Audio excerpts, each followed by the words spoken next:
Ito na nga ba ang tunay na boses ni Jesus? Which will be given up for you. Mga kaibigan, noong September 11, 1999, 2 taon bago mangyari ang malagim na trahedya ng Twin Towers, ay minaganap na isang Eucharistic celebration sa New York na dinaluhan ng libu-libong katao.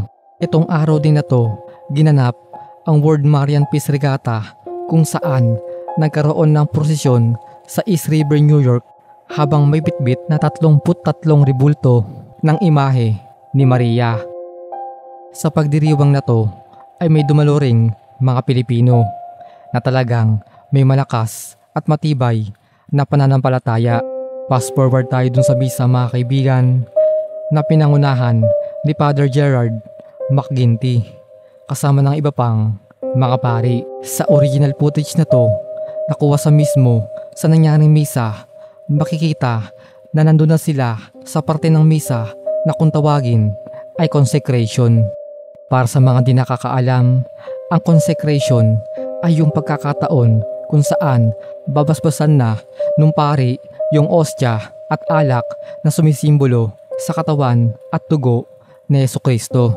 Makikita nyo dito, mga kaibigan, na bago itaas ni Father yung ostya ay kapansin-pansin na ang panginginig ng mga kamay nito at ang pautal-utal nitong pananalita. This is my body, which will be given up for you. Hindi lang yan, dahil nung itinaas na rin ni Father yung alak, ay maririnig na naman natin ang pagbabago sa kanyang boses. This is the cup of my blood, the blood of the new and everlasting covenant. Kung papakinggan nating mabuti, ay ating mapapansin na hindi pangkaraniwang tono ng boses ang nagsalita nung oras na yon. This is my body,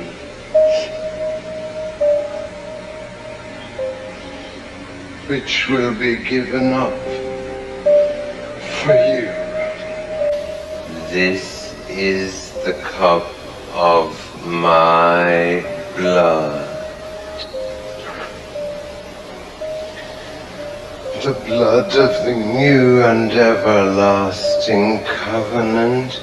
Ayon sa ibang mga nagkomento sa footage na to, ay talagang kinilabutan daw sila nung unang beses nilang marinig ito, kung saan napaiyak pa nga raw ang iba. Ayon naman sa mga espekulasyon, ay 100% daw silang sigurado na ito ang tunay na boses ni Jesus. Sabi ng mga reliyosong tao ay kaya raw nagparamdam sa kanila si Jesus noong oras na yon ay dahil sa malakas sa pananampalataya na binibigay ng libu-libong katao noong araw na yon. At ito ay nangyari sa pamamagitan ni Father Gerard. Siyempre, hindi mawawala dyan ang mga pagdududa na sinasabi nilang ito raw ay isang malaking kalokohan at pakulo lamang ng simbahang Katoliko upang linlangin ang mga tao.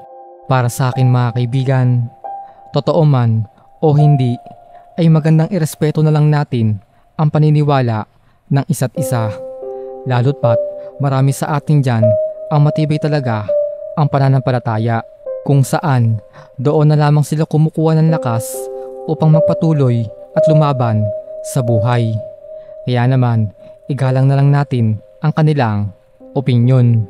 Ngayon, kung sa tingin mong ito talaga ang boses ni Jesus, ay i-comment mo sa baba ang iyong opinyon at magkakasama natin itong pag-usapan. Kung ano man ang kasagutan at tunay na dahilan, dapat nating tandaan na sa ating mundo, lahat ay may nakatagong misteryo.